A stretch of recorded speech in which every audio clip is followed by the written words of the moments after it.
കോൺഗ്രസിൻ്റെ ഒരു വിശാല പ്രവർത്തക സമിതി യോഗം അഹമ്മദാബാദിൽ കഴിഞ്ഞിരിക്കുകയാണ്.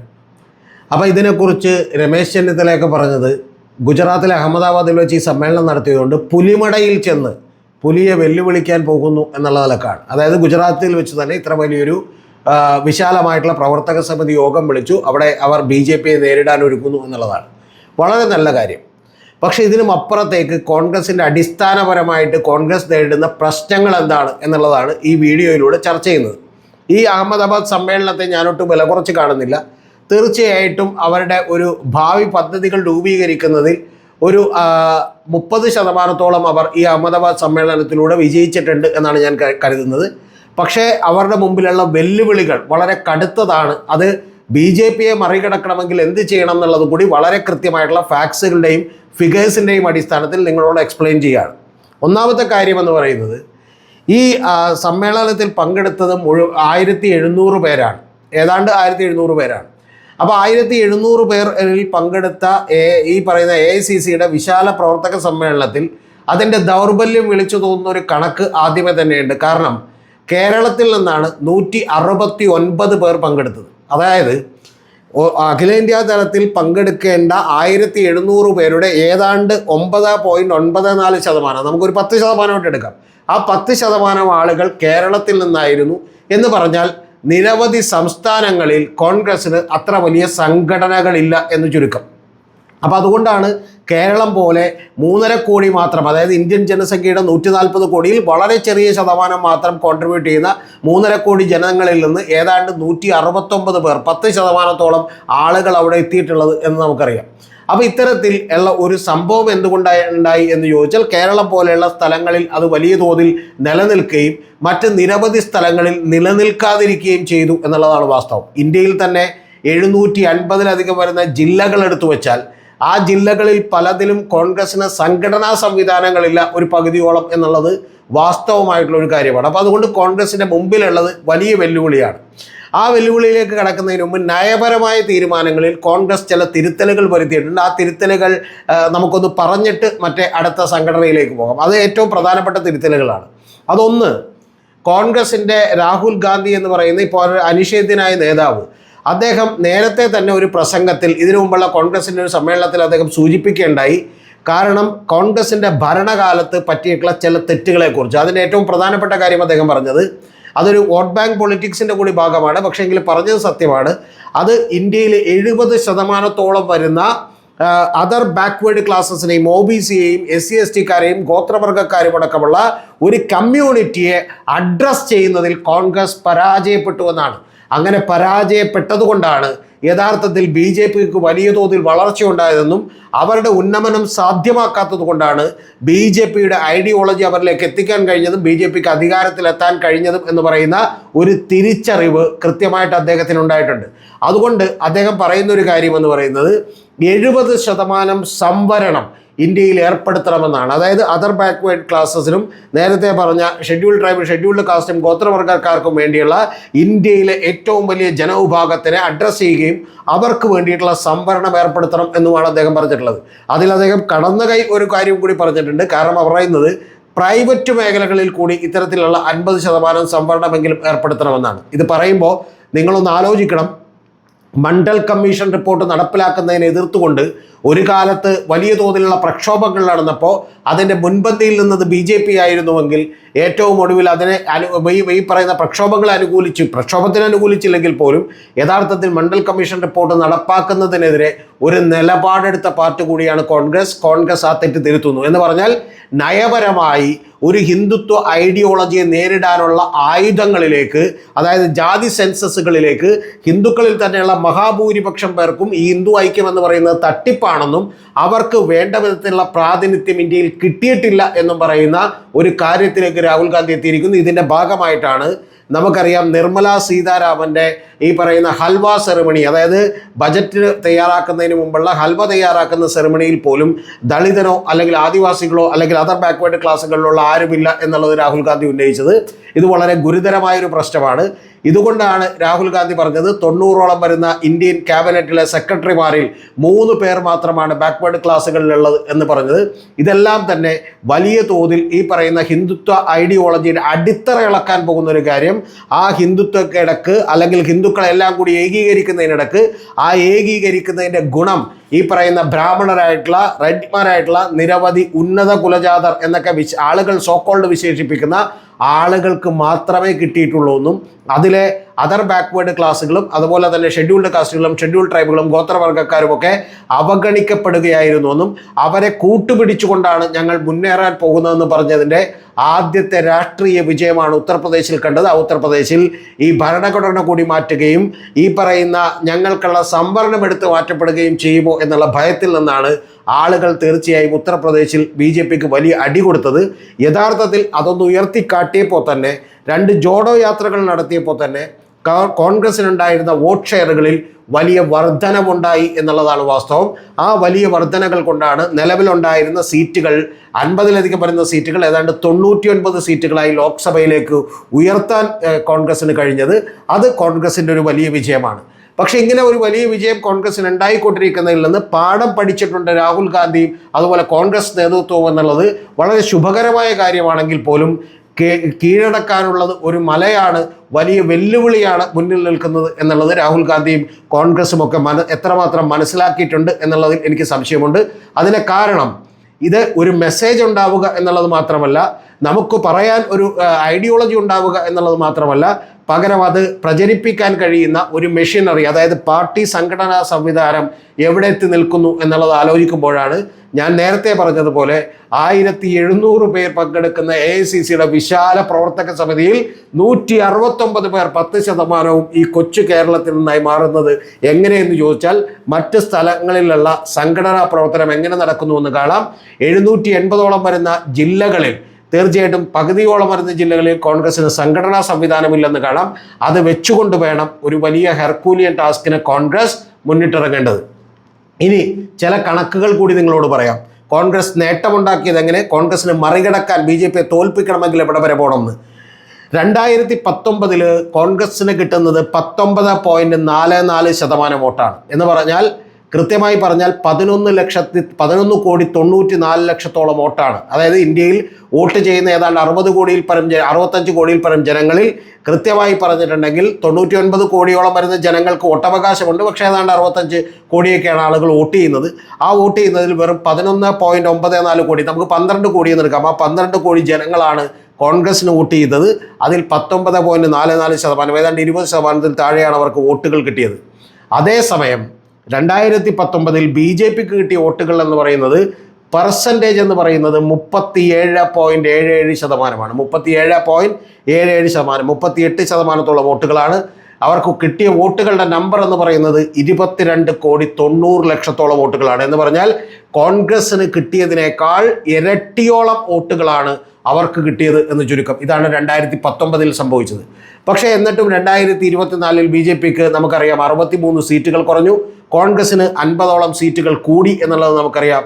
എങ്ങനെ കൂടി എന്നുള്ളതിൻ്റെ കണക്കിലേക്ക് വരുമ്പോൾ ഈ വോട്ടിംഗ് പെർസെൻറ്റേജിൽ വന്ന ചെറിയ വ്യത്യാസമാണ്, വോട്ട് ചെയ്തവരിൽ വന്ന ചെറിയ വ്യത്യാസമാണ്. ആ ചെറിയ വ്യത്യാസമാണ് ഇത്തരത്തിലുള്ള ഒരു വലിയ നേട്ടം കോൺഗ്രസിനുണ്ടാക്കിയത്. അതിലൊന്നാമത്തെ കാര്യം, 2024 ഇന്ത്യൻ നാഷണൽ കോൺഗ്രസിൻ്റെ വോട്ട് ഷെയർ എന്ന് പറയുന്നത് നേരത്തെ ഞാൻ പറഞ്ഞു 19.25 ആയിരുന്നുവെങ്കിൽ അത് 21.4% കൂടി. എന്ന് പറഞ്ഞാൽ ഏതാണ്ട് ഒരു 1.96% കൂടി എന്ന് ചുരുക്കം. അതായത് 2% താഴെയായിട്ട് കൂടി.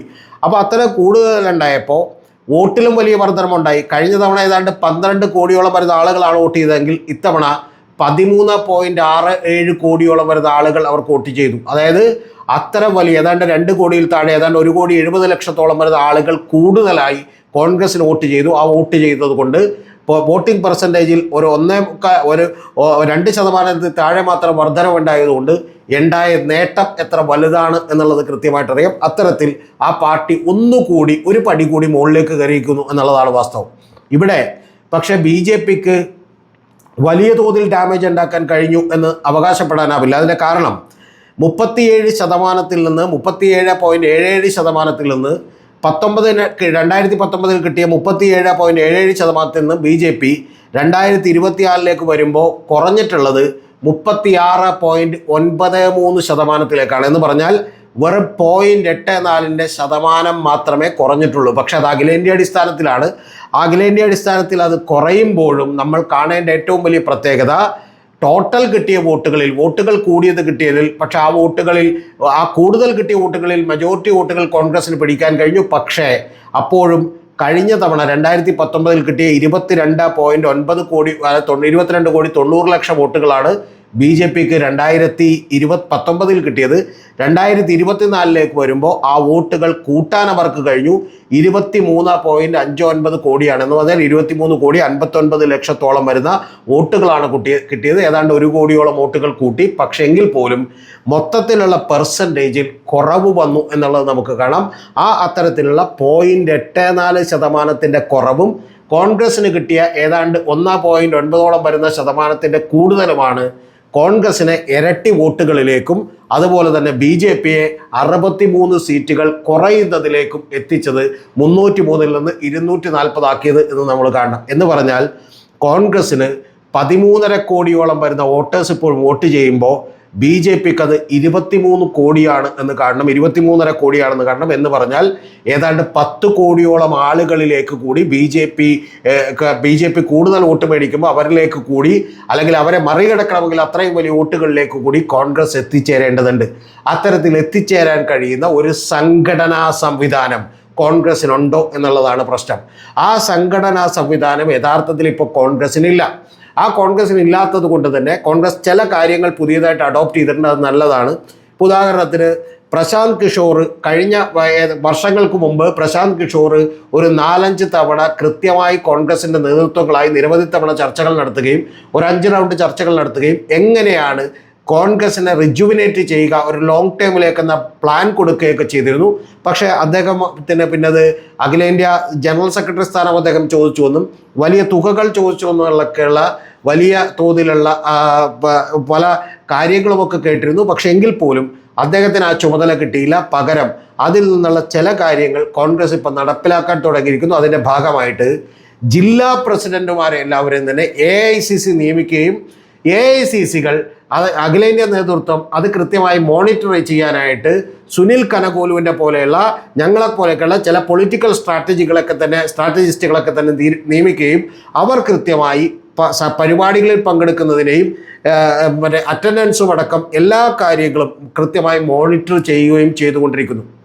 അങ്ങനെ മോണിറ്റർ ചെയ്യുന്നതിൻ്റെ ഭാഗമായി എറണാകുളത്തുള്ള മുഹമ്മദ് ഷിയാസും അതുപോലെ തന്നെ മലപ്പുറത്തുള്ള VS ജോയിയും അടക്കമുള്ള ആളുകൾ നന്നായി പെർഫോം ചെയ്യുന്നു എന്ന് കണ്ടെത്തിയിരിക്കുന്നു. അല്ലെങ്കിൽ അവർ അണ്ടർ ഒരു സ്ക്രൂട്ടിനിയിലാണ് ജില്ലാ പ്രസിഡന്റുമാർ എന്ന് പറയുന്ന ഒരു തോന്നൽ അവർക്ക് ഉണ്ടാക്കാൻ സാധിച്ചിട്ടുണ്ട്. പക്ഷെ അതുകൊണ്ട് സംഭവിച്ചൊരു കാര്യം, സംസ്ഥാന നേതൃത്വത്തിൽ പലപ്പോഴും അത്രത്തോളം കേപ്പബിൾ ആയിട്ടുള്ള ലീഡേഴ്സിനെ ഡെവലപ്പ് ചെയ്യാൻ, ഒരു ജൂനിയർ ലെവൽ മാനേജേഴ്സിനെ സംസ്ഥാന തലങ്ങളിൽ ഡെവലപ്പ് ചെയ്യാൻ കോൺഗ്രസിന് കഴിഞ്ഞിട്ടില്ല എന്ന് പറയുന്നൊരു വാസ്തവമുണ്ട്. അപ്പോൾ അതുകൊണ്ട് ആ പ്രശ്നത്തെ ഇനി കോൺഗ്രസ് എങ്ങനെ അഡ്രസ്സ് ചെയ്യുമെന്നുള്ളതാണ് ഏറ്റവും പ്രധാനപ്പെട്ട കാര്യം. ഇതേ കൂട്ടത്തിൽ ഞാൻ മറ്റൊരു കാര്യം കൂടി പറയാം. ഇപ്പോൾ കോൺഗ്രസിൻ്റെ നയപരമായ തീരുമാനമെടുത്തിട്ടുള്ളത് 3 കൊല്ലത്തേക്ക് DC പ്രസിഡന്റ് ആയിരിക്കുന്നവർ ഒരു തെരഞ്ഞെടുപ്പിലും മത്സരിക്കേണ്ട എന്നുള്ളതാണ്. അങ്ങനെ മത്സരിക്കേണ്ടതെന്ന് പറഞ്ഞതിൻ്റെ ഭാഗമായിട്ട് ഉടനെ തന്നെ എല്ലാ DCC പ്രസിഡന്റുമാരും പുനഃസംഘടനയ്ക്ക് തയ്യാറാവുകയും ഞങ്ങളുടെ സ്ഥാനമൊഴിയാൻ തയ്യാറാവുകയും ചെയ്തു. എന്ന് പറഞ്ഞാൽ DCC പ്രസിഡന്റ് ആയിരിക്കുന്നതിനേക്കാൾ നല്ലത് ജനപ്രതിനിധിയാകുന്നതാണ്. അതിനൊരുപാട് സൗകര്യങ്ങൾ കിട്ടും എന്നുള്ള ലെവലിലേക്ക് ആ പാർട്ടിയിലെ നേതാക്കന്മാരെല്ലാവരും തന്നെ എത്തിച്ചേർന്നിരിക്കുന്നു. ഒരു കാര്യം നിങ്ങൾ മറന്നു പോകരുത്, CPM-ലുള്ള പോലെ അല്ലെങ്കിൽ മറ്റേതെങ്കിലും പാർട്ടികളിലുള്ള പോലെ പലപ്പോഴും ഇപ്പോൾ കുറച്ച് കുറവുകളൊക്കെ വന്നിട്ടുണ്ടെങ്കിലും പാർട്ടി സെക്രട്ടറിമാർക്കും ജില്ലാ സെക്രട്ടറിമാർക്കുമൊക്കെ കുറേ കൂടി അധികാരങ്ങൾ നൽകുന്ന, ആ അധികാരങ്ങൾ കിട്ടിയാൽ ഈവൻ ജനപ്രതിനിധികൾ പോലും അവരുടെ ഒരു താഴേക്ക് അല്ലെങ്കിൽ അവരോട് റിപ്പോർട്ട് ചെയ്യേണ്ട അവസ്ഥയിലേക്കൊക്കെ എത്തിച്ചേരുമ്പോൾ അത്തരത്തിൽ പാർട്ടി പ്രവർത്തനത്തിനും സംഘടനയ്ക്കുമൊക്കെ പ്രാമുഖ്യം കിട്ടുമ്പോൾ മാത്രമേ കോൺഗ്രസ്സിന് ഈ പറയുന്ന പ്രചാരവേല കൃത്യമായി സംഘടിപ്പിക്കാൻ കഴിയൂ. അങ്ങനെ മാത്രമേ ഈ പറയുന്ന 10 കോടിയോളം വരുന്ന വോട്ടുകൾ BJPയിൽ നിന്ന് ഒരു 5 കോടി വോട്ടുകളെങ്കിലും തിരികെ പിടിക്കാൻ കഴിഞ്ഞാൽ മാത്രമേ കോൺഗ്രസിന് തിരിച്ചുവരവ് സാധ്യമാകൂ, അല്ലെങ്കിൽ BJPയെ തോൽപ്പിക്കാൻ സാധ്യമാകൂ. അത്തരത്തിലുള്ള ഒരു മെഗാ മാസ്റ്റർ പ്ലാൻ ഇപ്പോഴും കോൺഗ്രസ് തയ്യാറാക്കി എന്നെനിക്ക് അഭിപ്രായമില്ല.